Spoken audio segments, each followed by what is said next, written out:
So we're here at Otakon 2023 with Lexi Nieto.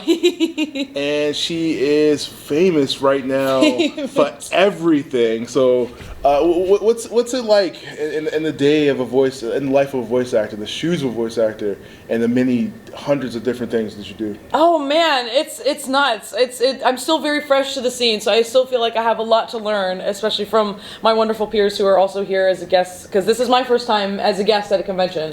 So I mean, I've like been to plenty of conventions, and I'm usually where you are. I'm usually doing the hosting and Q&A kind of stuff. So being on the other side of it, as just it's mind blowing. This is your first time at Otakon. I've been to. I came here with Rico just as a buddy to just hang out 2 years ago. Behind the scenes. Yeah.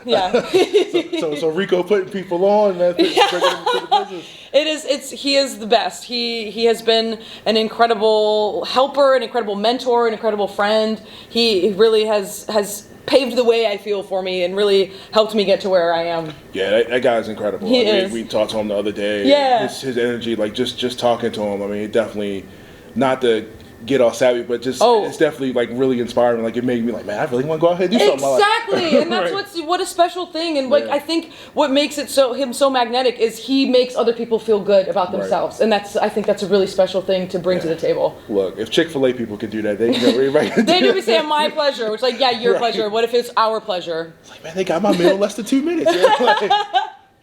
So you came in, you're playing Tomo, and Tomo-chan's a girl, and what? I guess did you audition for this role? Obviously, I didn't actually. Oh, this is a very special situation. Truly, it is a very because I would never have expected for that to be the way that this happened. Pardon me, I burped.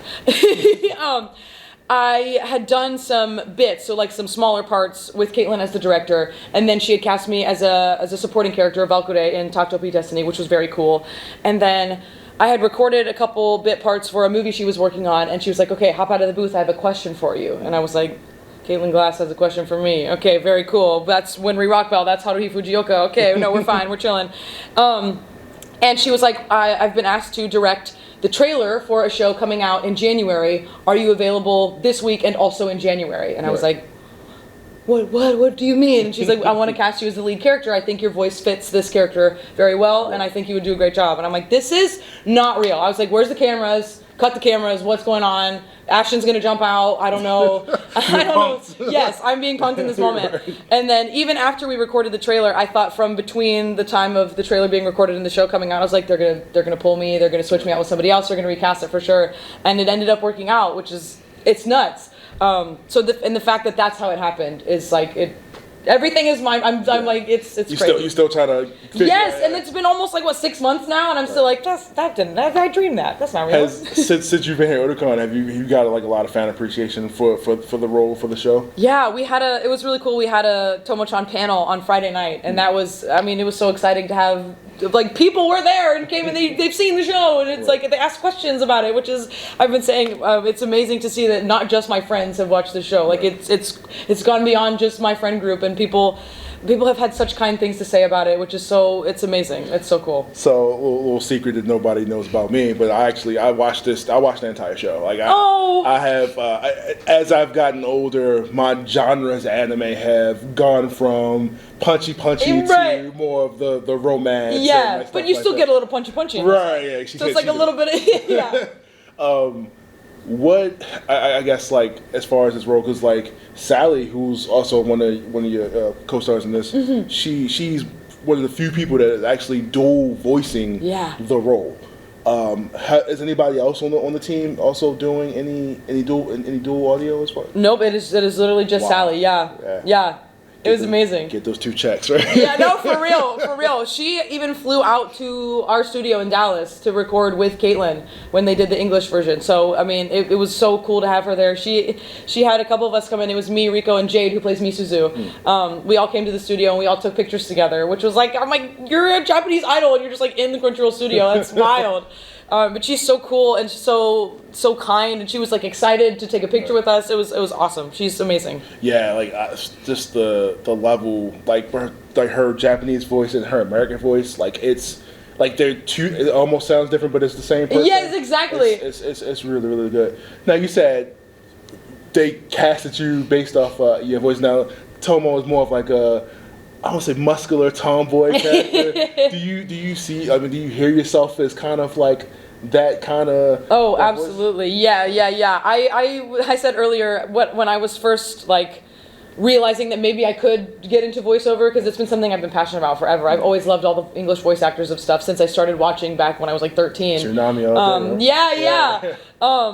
I would watch all these panels, and I would fall in love with these people, and they're all just so good. And so I played Persona 5, and I love Max Middleman as Ryuji. Ryuji is my favorite. So I was like, okay, if Ryuji was a girl, that's what I would voice. And then this character came along, and I was like, it's happening. This is real. Okay, perfect. So like, sort of like a scrappy, if they do identify as a girl, right, more of like a scrappy, rough, tomboy, older sister kind of character. Maybe even like, it's either that or like the villain girl, because she's like, it's all the low stuff, or like the tough like leader of the battle squad, something like that, or just straight up a little boy, which is what I get to do now, which is really fun. Now, like I said, you cool Rico. Y'all playing love interest in this show. Yeah. Did that come off like weird at all? Not at all. Oh my gosh, it was again, it's like a dream scenario, because Caitlin had cast me first, and she apparently had been describing me around the studio as like the younger female version of Rico, which was like, what a compliment, right? Like, well, gee, what big shoes to fill. What a standard to live up to.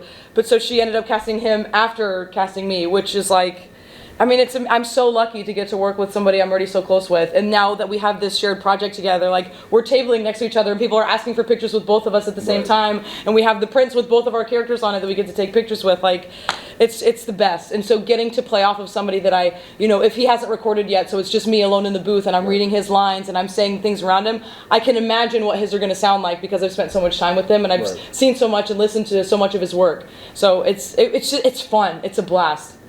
How's the family feel about it? Like, Mom, this is me. Like, this is my voice on this guy. Oh man, they love it. I truly could not be more blessed with a more supportive family. They're all, even if like my dad doesn't really get it, but he watches it and loves it, and sharing it with all, my grandma's texting me like, how do you get it? What do I have to download? What website is this? Like, trying to figure it out. It's just Crunchyroll. Yeah, exactly. It's very sweet. It's very sweet. Yeah, they're all the best about it, and they've all met Rico too. It's awesome. Yeah. God, that guy's amazing. He's the best. We could just I would literally do an hour-long panel, like why we love Rico Fajardo. He's everywhere. It's one of my questions of the day is like, I'm not sure if you're native to the area, or like where are you from originally? I'm from Tampa, Florida, and then I moved to Orlando for a little bit, and then moved to Dallas in Texas. Yeah, it's probably a good choice. Right? Florida's everybody's favorite. Well, it's a little bit on fire right now. Right. It always is kind of, but now especially, yeah. What was something like, I guess, like coming over to this side of we're not that far, but like something that you definitely had, like that you had on the table that you definitely wanted to eat when you got here? How do you mean? Like one of your favorite meals coming to DC, like on this side of the Oh gosh, we've had a lot of Asian food since just the past 2 days. We had really good ramen the other night. I don't remember the name of the place. I would love to shout them out, but I don't remember what it was called. But it was really good. It's a very tiny little place with colorful walls on the inside. It was very good. We went to Nama Sushi Bar last night, which was very nice. That was pretty good. Unfortunately, I haven't had a lot of time. This is on me entirely. I haven't taken many breaks to eat myself. Yeah, that's been the whole weekend. Yeah, because it's just going, Right. Staying busy. But yeah, it's good stuff. Yeah, I definitely try to get an idea of like, since you guys do a lot of traveling from con to con, like when you go to a certain place, like, okay, we gotta go here. Like, we gotta get this. Like, so that way when I pop in, I'm gonna check this place out. So I'm gonna find this ramen place. Yeah, it's real close by. It's located in the alley somewhere. Yeah, it was really good. Now that you are, an official voice acting star, what's next on the list for you? Like, what are the goals you're trying to knock out? Oh gosh, I've been lucky enough to be cast in a show right now called Reign of the Seven Spellblades. It's like very Harry Potter heavily based on that. I think it's like they're all in magic school and they're learning how to do the thing. And I play a boy, and it's awesome. He's like this little, he's the bookworm. So he's like, "Can you guys be quiet? I'm trying to read." Like that guy pushes up glasses. We're on episode 2, and he's pushed his glasses up 3 times already. So that's the kind of character that he is. But like goals wise, I mean, I just meeting all these people and getting to work with all these people is amazing. And then a couple of friends of mine and I are we want to get involved in more of the like programming stuff and conventions, so being hosts and doing the Q&As and planning the programming and making sure the panels are fresh and exciting for both the talent and the attendees. That's something that we're really passionate about. And then I have a project called Shonen Showtunes, which is combining my love for anime voice actors and musical theater, because a lot of the anime voice actors have backgrounds in musicals and just doing stage shows, and they don't have a lot of time to put that into practice anymore because they're doing conventions, because they're at the studio. So I want to start doing shows at conventions, just doing theater pieces, like a cabaret, which is just like, a bunch of little snippets from shows, like a song or two or a scene from a play, so they can flex that muscle that they don't usually have a chance to do, and show all these wonderful fans that they don't just do the anime voices, they can do it live right in front of you too. Right. Yeah, it's definitely, like you said, it's rare. Like you see like voice actors that also have like a TV background. Yeah. Because I feel like once you cross over to voice acting, you kind of just don't feel like dealing with the TV stuff anymore. You just kind of want to just chill where you at. Like it's just easy to like kind of just be in the booth, do your thing, and leave. Yeah. Versus having to deal with other people. Yeah, many people have all different sort of, like, some people will do it all and some people just have their one thing. Now, like I said, I'm always interested in the behind the scenes of like, how you guys do this. And as far as like Tomo, like, do you remember like how long it took you to record that whole thing? Yeah, I mean, thankfully I worked pretty fast because I don't have to do a lot to like get to the voice, because it's just how I sound. And Caitlin is also brilliant, and then our engineer Helena was also brilliant. So it was quick work, but it was over several months. So I usually would come in 1 to 2 times a week for like maybe 3 hours, 4 hours at a time. Because we have to get it so specific. Sometimes it's just the timing that takes, fitting the flaps and hitting the timing is what takes the most time, and the engineer kind of placing things and Frankensteining different takes and stuff together. But yeah, it was over, I think, October to February, I think, is the time span that it took for all of us to record. Well, probably while you were doing like 5 other jobs, right? Like, yeah, pop it in for little bits here and there, yeah. Any besides that, any video game work that you got coming up or anything like that? No, man, I'm totally fresh to the scene. Yeah, it's all at Crunchyroll right now. Yeah, you already know what's coming. You probably get some Crunchyroll games. Stuff Man, like we'll see. That'd be awesome. That'd be so cool. Do you game at all? Yeah, I'm a big Nintendo girly, so I love Pokemon. Yeah, I love Zelda. Legend of Zelda is my favorite franchise. Have you played Tears of the Kingdom? Oh my God, have I played Tears of the Kingdom? My poor roommates, like every time they come home, I'm like, on the TV. I'm sorry, I'm in the depths. I can't see anything. I'm looking for the next light route. I'm just looking. Please show me orange, please. That's literally all I've been doing with the past several months. My God, the story in that is just so brilliant, dude, and the characters are amazing. It's so good. We were all, and that's the thing is, my roommates don't play, but they were watching when a lot of the big spoiler things were happening. They were like, "Oh my God, whoa, no way!" And they all like don't even really know what was going on, but they were so into it. It was so fun. I'm surprised everybody's been calling them Sexy Ganon, I guess. Listen, we stand Matt Mercer in this house, man. Proud of that guy. Oh my God! So yeah, these are Nintendo, Pokemon. Yeah. Was there any cosplayers that like really stood out to you? Oh my gosh, I've seen 3 Tomo cosplayers this weekend, and it's the first time I've seen them in person. I've seen a couple of them on like social media, and friends have sent me pictures or stuff if they're at a con and they see one. But seeing it in person was just that I cried. I fully cried seeing a real Tomo in front of me. It was amazing. Have they talked about merchandise yet for you? They wouldn't say to me. It's usually like the people above me. The prototype figure of the character. I am the last person to know. Like, I found out about the Nendoroid for Tomo on Twitter because people were sending it to me and people were tagging me in it. I was like, oh my God, they did it! But yeah, typically the actors are the last to know about all the things. But I'm stoked. The Tomo, I think the Tomo Nendoroid is dropping in November, and I have that on pre-order easy. So look, we're gonna go ahead and wrap this up. One final question. Yeah, I got you.